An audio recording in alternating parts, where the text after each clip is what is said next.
Hi Kelly, it's Mick Finley Honda Northwest again. Just wanted to get you familiar with the new Civic. If you go ahead and put your right foot on the brake and start the car by touching the start button, if you notice it lights up when you touch the brake. Yep. There's no longer a hard key in here. You're going to use this key fob, either keep it in your pocket or your purse or your bag or something. And once you're in the car, this button will work, and all you do is step on the brake and touch the button and the car starts up. If you wanted to learn your car, sit in the driveway, say, and learn the features without the motor running, you'd be in the car the same way, only without touching your brake. You'd touch this button once and then twice, and then all the accessory lights would light up. Then you could play with and set the car to your liking without running your motor. As you get into the car and you're going to put the car into reverse, go ahead and touch the shifter if you would. Pull back on the shifter. These little cars have backup cameras now. This ladder frame gives you a way to back up safely. So the first line would be 9'6", 6 feet, 3 feet, 18 inches, and then the body of the car. And if you'll turn the wheel left or right, you notice that these bend. So this is like an aiming device. So say you wanted to park way over here in the distance, turn it all the way to the right. You'd use that corner right there and aim over there till you got to that point, and you'd literally pirouette into that space and go back in there. Bring it back to straight if you would. So when the hub's back like this straight, you're going straight back into the lane. White lines are parallel here going backwards, and the first time you touch the white line, that would be 9.6, then 6, then 3, then 18 in the body of the car. If you notice these icons right here, this one is your 180 view. If you'll notice in the roadway out here, see the cars going by? Imagine that there's an Odyssey van or something parked next to you. You couldn't see the roadway, but the butt of the car can see that. If you touch here, it takes you down to a 70-degree view, so you see less of it. And lastly, this view is looking down.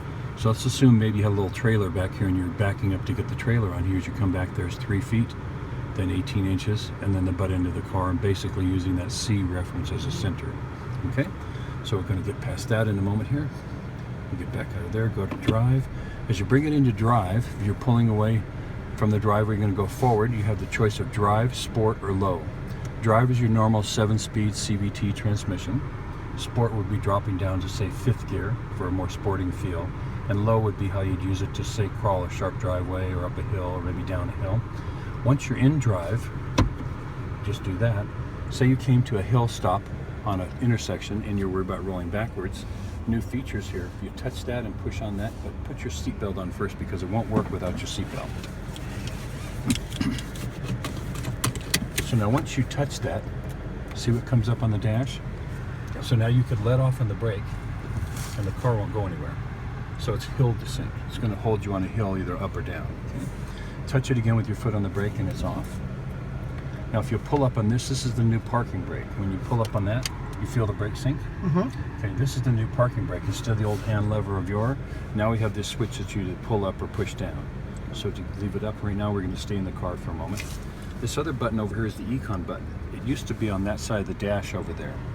This button dials back the power of the motor by 7 to 10%, changes how the transmission shifts by 7 to 10%, and how the AC system works to keep you cool. So when you use the shifter as an example, did you ever shift a manual in your past? Yep. Okay, remember shifting 1, 2, 3, 4, 5? Yep. On a day to save gas, you might shift 1, 2, 3 and go right to 5, called short shifting. So that's another part of the system with the econ button. The transmission shifts a little sooner to save gas.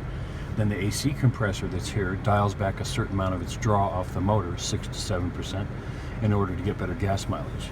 When you use it in the auto setting here like this system will automatically come on and off to maintain the temperature you want. So depending on what that would be, we can guesstimate what it is in the car by listening to the system go off. So we're roughly down in the 70s here. Here, get quiet. So it can tell you what your temperature is. So it's pretty tuned into what we're trying to do, like your house would be. If you set the temperature in your house to say your favorite temperature was 70 degrees in the house, the system would come on and off to maintain that temperature. It might even turn the heaters on.